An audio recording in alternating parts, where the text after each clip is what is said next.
السلام عليكم ورحمة الله وبركاته. تعال نشوف حاجة مهمة جدا جدا في الصوتيات في منهج جريدي 3 سنة تالتة. بيقول لي soft G، حرف الجي بنطقه ج، في دي وجي خفيفة كده. بيقول لي the letter G usually makes as soft sound ج when it's followed by E, I or Y. كلنا عارفين إن حرف الجي صوته ج، ج، زي كلمة goat، زي كلمة gum، زي كلمة girl. لكن هنا حرف الجي لما يجي وراه اي او اي او واي بنطقه ج.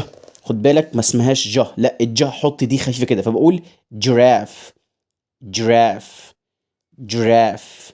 Egypt، Egypt، Egypt. huge، huge، huge، huge مش huge، لا لازم احط دي huge. زي كلمة بيج، بيد هنا ظاهرة قوي، بيج ليه؟ لأنها جاية من حرفين متحركين، طبعا هو مش قايلها فوق الكلام ده. زي كلمة ماجيك، هنا مفيش الجه، بقول ماجيك، حط دي خفيفة، يعني هنا ظهر بيد بيج هيوج، لكن هنا ماجيك ماجيك. طيب عايز تقول ايه يا مستر؟ عايز اقول لك الكتب بتاعتي الحمد لله، لله الفضل والمنة، تمام، جايبه القاعده دي من زمان، عشان كده بنقول اي حد بياخد كورس التاسيس بيفرق معاه. بص كده معايا وبكل حذافيرها بقى. القاعده بتقول لي ايه؟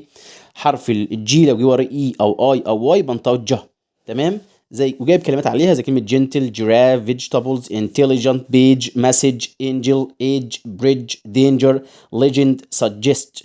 سجست، خد بالك الكلمه دي من صعبه جدا. الاولى جه والتانية جه، سجست، سجست فيها 2 جي، هارد جي وسوفت دي. الاولى جه سج والتانية جه سجست، ومش اي حد هيقول لك على الكلمه دي سجست، سجست.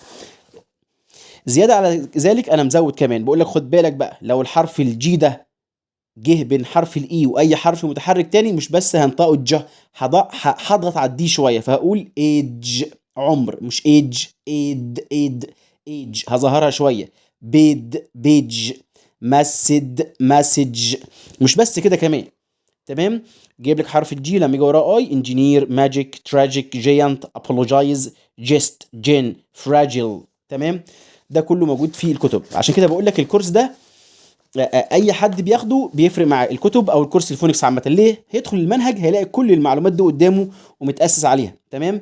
هنا بقول لي حتى هنا الكتاب مش جايب حاجه عن الكلام ده، انا جايبها في الكتاب، بقول في كلمات شاذه عن القاعده، مع ان الجي جاي وراها اي او اي او واي انا ما انطقهاش جا، زي كلمه جيرل، جيفت، جيف، جيت، تمام.